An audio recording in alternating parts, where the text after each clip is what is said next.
Hey, beautiful people, Dennis Kafoko here, the passionate farmer, the business enthusiast, the man of God. He is risen. It's Mr. Monday. I come here to share the good news as always. The good news. He is risen. Whosoever believes in him shall have an everlasting eternal life. Very powerful statement. Shall have an everlasting eternal life.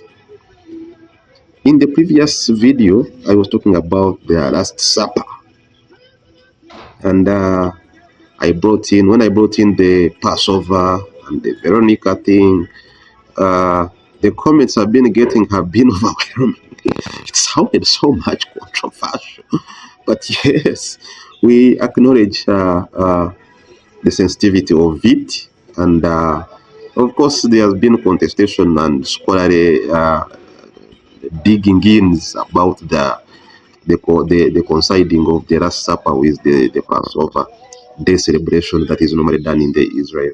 And some clarification to be made was on, I think at some point I mentioned that it was Moses who was sent to prepare the place. No, I will correct that one here. So it was Peter and John who were sent out looking for a man carrying a pitcher of water who would be a signal to help them identify a room in which the Last Supper would happen.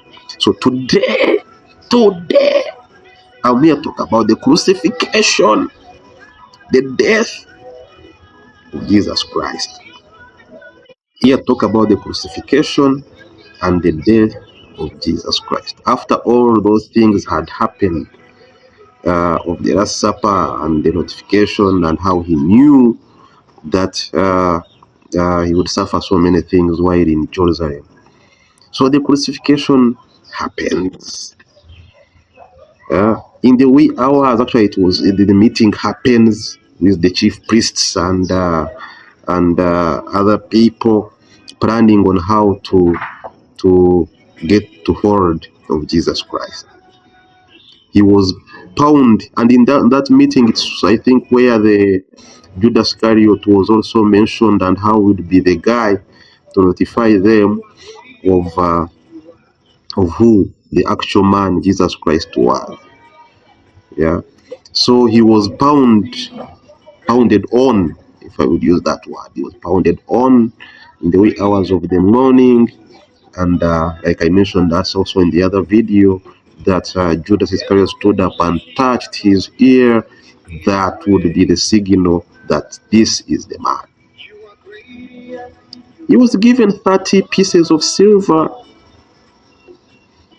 In the last video, I seemed not sure whether he was given how much money, but I mentioned that he was given money. So I'm here to confirm that the man received 30 pieces of silver. And when he had handed Jesus over to the authorities and the chief priests, he was remorseful. He confessed to having received the 30 pieces of silver. It haunted him. He said, I'm surrendering over an innocent man of God. He walked back to the chief priests and returned the 30 pieces of silver. They asked him, what does this mean to us? What does this mean to us? You returning the 30 pieces of silver at this point in time. Bitter Judas Iscariot dropped the 30 pieces of silver there on the floor and left the temple. These stories can be referenced in the New Testament, in Mark, in Matthew, Luke, John. All those have references to that. This time I came prepared a little bit. Of course, I will not do it as normally how others do it, but I will do it my way. So Judas suffers the remorsefulness, the depression, and it is said he ended up hanging himself.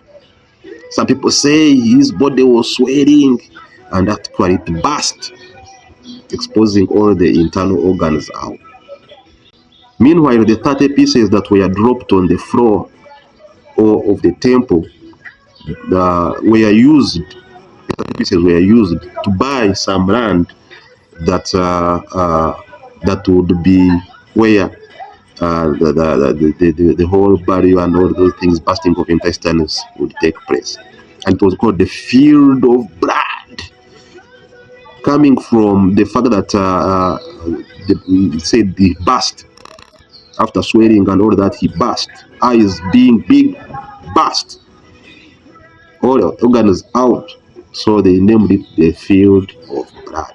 Meanwhile, all that was happening when Jesus was paraded in front of Pontius Pilate. Pontius Pilate, in our we call it Pilato. He asked Jesus, "Are you the king of the Jews?" Jesus responded, "You said so yourself." He asked about 3 times on what he would do with Jesus, asking the crowd, what would I do with Jesus? Meanwhile, as all that was happening, there was another Jesus Barabbas, or the man called Jesus Barabbas, who was an insurrectionist and was also being tried with Jesus. So Pontius Pilate would ask the crowd, would I hand over, crucify Jesus Barabbas or Jesus the Messiah? 3 times. Key to note in there is that the wife to Pilate texted him, sent him a text message telling Pilate, while he was seated in the seat of the rulers, that have nothing to do with that man, for I have suffered enough in the dream.